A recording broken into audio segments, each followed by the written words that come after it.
이게 혁신공천이라고 하는 게 네. 다 자르는 게 혁신은 아니거든요. 근데 자르는 게 혁신일 수도 있는데 핵심은 그 뒤에 누구랑 치느냐예요.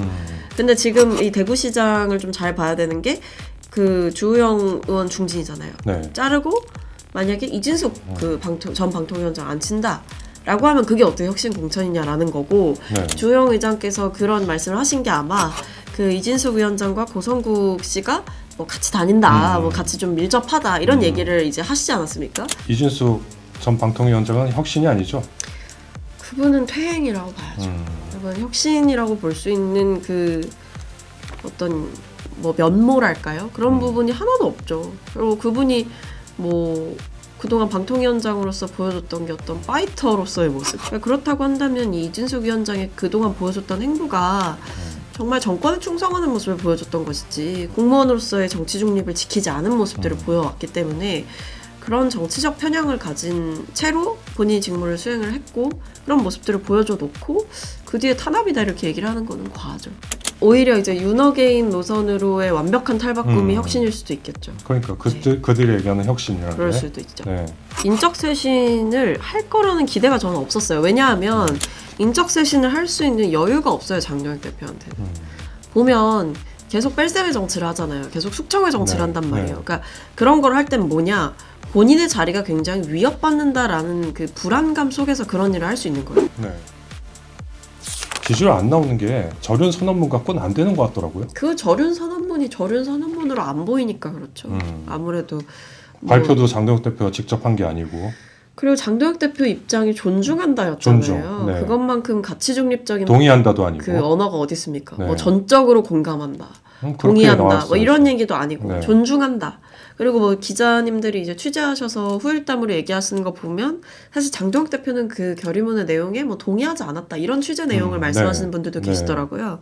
그러니까 결국 장동혁 대표가 직접 발표하지도 않았고 한 발 뒤로 물러서서 뭐 한 발 빼고 뭐 존중합니다. 의원님들의 입장 존중합니다. 이 정도로 나왔다는 거는 사과 한 척을 하겠다라는 것이기 때문에 저는 그 절윤 선언문이 뭐 의미가 없었다라고 봐요. 시기도 일단 너무 늦었고. 말씀대로 존중한다는 표현은 딱 그때 쓰잖아요. 정치권에서 법원의 판단을 존중한다. 내 판결을 뜻과 존중한다. 내가 좀 납득하기 어려운 부분이 있지만 뭐라 할 수는 없으니까 그렇죠. 존중한다. 존중합니다. 이렇게 하는 거죠. 그런 의미겠네요.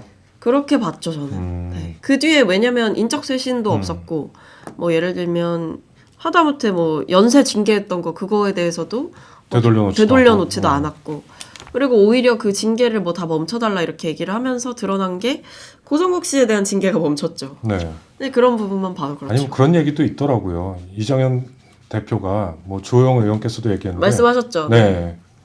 고성국 대표를 추천한 게 고성국 그 유튜버가 네. 이정현 씨를 추천했다. 추천했고. 이정현 의원 그리고 추천했다. 네. 뒤에서 저도 들은 얘기인데 공천까지 좌지우지 한다는 얘기도 들리더라고요. 얘기가 많아요 그쪽이. 그러니까 주호영 그 국회부의장께서도 그 얘기를 하시게 된 게 네.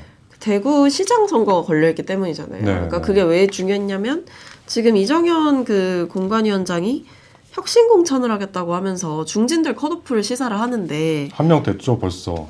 김영환 그렇습니다. 충북지사는. 근데 뭐 그 뒤에 이게 혁신 공천이라고 하는 게 네. 다 자르는 게 혁신은 아니거든요. 근데 자르는 게 혁신일 수도 있는데 핵심은 그 뒤에 누구랑 치느냐예요. 근데 지금 이 대구시장을 좀 잘 봐야 되는 게 그 주호영 의원 중진이잖아요. 네. 자르고 만약에 이진숙 그 전 방통위원장 안 친다. 라고 하면 그게 어떻게 혁신 공천이냐라는 거고 네. 주호영 의장께서 그런 말씀을 하신 게 아마 그 이진숙 위원장과 고성국 씨가 뭐 같이 다닌다, 뭐 같이 좀 밀접하다 이런 얘기를 이제 하시지 않았습니까? 네. 그런 것 때문에 결과적으로는 그러지 않았나 이런 말씀을 하실 수밖에 없지 않았나. 최고위원 보시기에 이진숙 전 방통위원장은 혁신이 아니죠? 그분은 퇴행이라고 봐야죠. 그분은 혁신이라고 볼 수 있는 그 어떤 뭐 면모랄까요? 그런 부분이 하나도 없죠. 그리고 그분이 뭐 그동안 방통위원장으로서 보여줬던 게 어떤 파이터로서의 모습, 그러니까 보수의 여전사를 자처하면서. 저 갑자기 그거 생각나요. 이진숙 방통위원장 얘기 들어보니까 약간 옛날에 문재인 정부 때 탄압을 받았던 윤석열 검찰총장을 갖다가 영입하는 그런 느낌? 오버랩 되는데요, 저는? 근데 뭐 이준석 위원장의 그 어떤 불법적이었던 모습들 사실 그 2인 체제로서의 의결이 완벽하게 뭐 타당한 의결들이 아니었잖아요. 논란 많죠. 아직까지 논란도 많았고 사실 법원에서도 거기에 대해서 사실 방통위는 합의제 기구다라는 부분은 분명하게 얘기를 했거든요.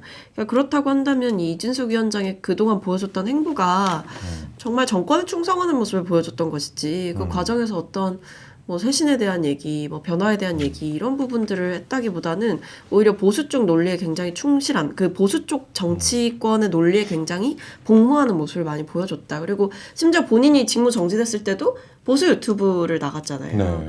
나가서 이제 굉장히 신랄한 얘기들을 하고 공무원으로서의 정치 중립을 지키지 않은 모습들을 보여왔기 때문에 그런 정치적 편향을 가진 채로 본인이 직무를 수행을 했고 그런 모습들을 보여줘 놓고 그 뒤에 탄압이다 이렇게 얘기를 하는 거는 과하죠. 뭐 선명성 문제로 따지면 거의 혁신일 수도 있어요. 국민의 입장에서는. 주호영 의원보다는. 아니 뭐 오히려 이제 윤어게인 노선으로의 완벽한 탈바꿈이 혁신일 수도 있겠죠. 그러니까 그들이 얘기하는 혁신이라는 그럴 게. 수도 있죠. 네. 어쨌든 절윤한다고 했으면 인적 쇄신은 해야 되잖아요. 친윤했던 분들 좀 솎아내고 다른 분들 안 치고 이래야 되는데 그런 건 전혀 없고 뭐 대변인단 임기 종료에 따른 뭐 재임명은 안 한 쪽으로 얼렁뚱땅 넘어가는 것 같은데 그렇죠. 박민영 미디어 대변인 뭐 SNS에 엄청나게 비판을 했더라고요.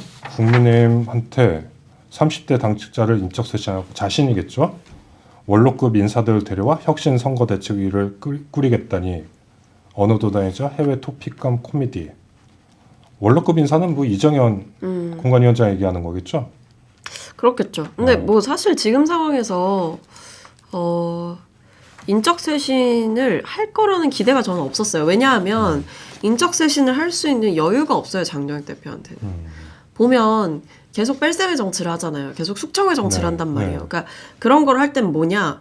본인의 자리가 굉장히 위협받는다라는 그 불안감 속에서 그런 일을 할 수 있는 거예요. 네. 왜냐하면 사실 장동혁 대표가 정말 내가 어떤 큰 지도자가 되겠다. 그리고 내가 이 보수에서 정말 큰 정치인이 되겠다라고 한다면 각을 세우고 있는 사람과도 포용을 하고 손을 잡고 뭐 정치적 거래를 할 수도 있는 거고 대화를 할 수도 있는 거고 포용을 해서 뭐 인사를 또 다르게 할 수도 있는 거고 섞어서 인사를 할 수도 있는 거고 그런 건 되게 수단이 많거든요. 근데 보면 이제 장동혁 대표 체제에서 일어나는 일들은 장동혁 대표에 대해서 방송에 나와서 좀 비판하면 징계를 받고 그런데 또 친한계에 대해서 되게 모욕적으로 언사를 한 인물들은 징계를 안 받아요. 그러니까 이런 그 불균형이 네, 있단 말이에요. 네. 그리고 장동혁 대표가 한동훈 전 대표를 그렇게 제명해서 쫓아내버리고 그 뒤에도 이제 보면 결과적으로 뭐 윤리위에서 했고 독립된 기구라고는 하지만 그거 누가 믿겠습니까? 근데 보면 지금 뭐 한동훈 전 대표뿐만 아니라 그의 측근들까지도 계속 이제 뭐 징계를 한 해 만에 하고 사실 배현진 서울시당 위원장까지도 징계를 하려고 하다가 가처분 때문에 막힌 거잖아요. 그러니까 이게 이분 여유가 없어요. 이거를 멈출 수 있는 그 여유가 있었다면 멈췄을 거예요. 본인이 나서서 이런 거 하지 마라라고 하던지. 근데 윤리위가 왜 그거를 막 계속 하겠습니까? 그리고 왜 그 모 당협위원장들은 자꾸 막 제소를 하고 그러겠어요. 네. 이른바 당권파라고 네. 불리는 당협위원장들은. 다 그 뜻을 교감하고 있다고 봐야죠. 장동혁 대표가 이렇게 하면 좋아할 것이고 이것들을 원하고 있고 이것이 필요하다라고 보기 때문에 하는 거고 그걸 막지 않고 내버려 둔다는 거는 장동혁 대표도 이게 필요한 사람이라는 거죠. 그러니까 일종의 뭐, 말씀 들어보면 수습 불가예요? 안 되죠, 수습. 네. 결국 장동혁 대표가 뭐 지금 상황에서 물러나는 거 정도 빼고는 할 수 있는 게 없는데 물러나기는 싫으니까 지금까지 안 물러나려고 이런 거니까. 그렇게 다 지금까지 해오신 거죠. 야, 그러면 만약에 지선에 패배해요. 물러나지 않아요. 그러면 지선 패배 이후에도 당 재건 물 건너간 얘기인가요?